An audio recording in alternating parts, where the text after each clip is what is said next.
கரூரில் 79வது சுதந்திர தின விழா மாவட்ட ஆட்சியர் தங்கவேல் தேசிய கொடி ஏற்றி வைத்து காவல்துறையினரின் அணிவகுப்பு மரியாதையை ஏற்றுக்கொண்டார். இந்திய திருநாட்டின் 79வது சுதந்திர தின பெருவிழாவை முன்னிட்டு நாடு முழுவதும் சிறப்பாக கொண்டாடப்பட்டு வருகிறது. இந்த நிலையில் கரூர் மாவட்ட விளையாட்டு அரங்கில் 79வது சுதந்திர தினத்தை முன்னிட்டு மாவட்ட ஆட்சியர் தங்கவேல் தேசிய கொடியை ஏற்றி மரியாதை செலுத்தினார். இந்நிகழ்வில் கரூர் மாவட்ட காவல் கண்காணிப்பாளர் ஜோஸ் தங்கையா உள்ளிட்ட அரசு அதிகாரிகள், பொதுமக்கள் கலந்து கொண்டனர். பின்னர் காவல்துறையினரின் அணிவகுப்பு மரியாதையை ஏற்றுக்கொண்டார். அதன் பின்னர் சமாதான புறாவை பறக்கவிட்டார்.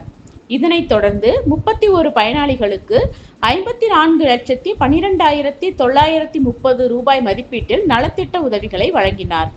இதனை அடுத்து சிறப்பாக பணியாற்றிய அரசு அலுவலர்கள் மற்றும் காவல்துறையினர், தீயணைப்பு துறையினருக்கு, மருத்துவர்கள், செவிலியர்கள் என ஏராளமானோருக்கு நற்சான்றிதழ்கள் வழங்கினார். பின்னர் மாணவ மாணவிகளின் கலை நிகழ்ச்சிகள் நடைபெற்றது.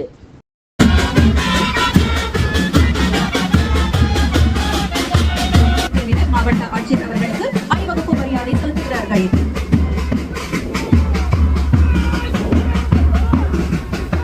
ஆயுதப்படை காவல் உதவி ஆய்வினர் இதோ மாவட்ட ஆட்சியர் அவர்களுக்கு அணிவகுப்பு மரியாதை செலுத்துகிறார்கள். அவர்களை தொடர்ந்து ஆயுதப்படை காவல் உதவியாளர் சந்திரபோஸ் தலைமையிலான 3ஆம் படைப்பிரிவினர் அணிவகுப்பு. அவர்களைத் தொடர்ந்து காவல் படை உதவி படைப்பிரிவு தலைவர் திரு மோகன் பொன்னரசர் தலைமையிலான தேசிய மாணவர் படையினர் மாவட்ட ஆட்சியர் அவர்களுக்கு அணிவகுப்பு மரியாதை, நாட்டு நலப்பணி திட்ட குழுவினர் மாவட்ட ஆட்சியர் அவர்களுக்கு அணிவகுப்பு மரியாதை செலுத்துகிறார்கள். அவர்களைத் தொடர்ந்து வெற்றி விநாயகா பள்ளியை நிறுத்துகிறார்கள்.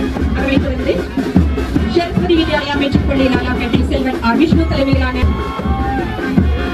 சாரணியர் பிரிவினர் இதோ நம் மாவட்ட ஆட்சியர் அவர்களுக்கு அணிவகுப்பு மரியாதை செலுத்துகிறார்கள். வெள்ளை புறாக்கள் வெளியே இனிதொரு வாழ்வு பிறக்கட்டும், இந்த பாரினில் பாரதம் சிறக்கட்டும். பலூன்கள் அதில் நிரம்பி இருப்பது எங்கள் தியாகிகளின் மூச்சுக்காற்று.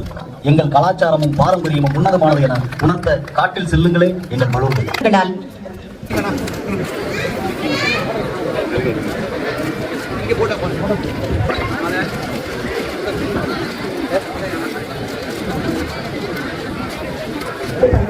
சிறப்பாக பணியாற்றி மாவட்ட ஆட்சியர் பணியாளர்